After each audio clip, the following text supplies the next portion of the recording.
வரலாற்று சிறப்புமிக்க தஞ்சை பெரிய கோவிலில் தென் கைலாய பௌர்ணமி கிரிவலம் நடைபெற்றது. கிரிவலத்தில் ஏராளமான பக்தர்கள் கலந்து கொண்டு சிவனை தரிசித்தனர்.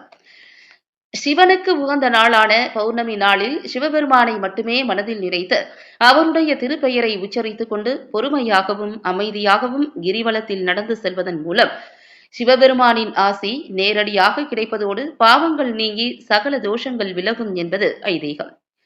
இந்த சிறப்பு வாய்ந்த நாளில் சிவபெருமானின் அருளை பெற திருவண்ணாமலை அண்ணாமலையார் கோவிலை நோக்கி பக்தர்கள் படையெடுத்து சிவனை தரிசித்து அருள் பெறுவது வழக்கம்.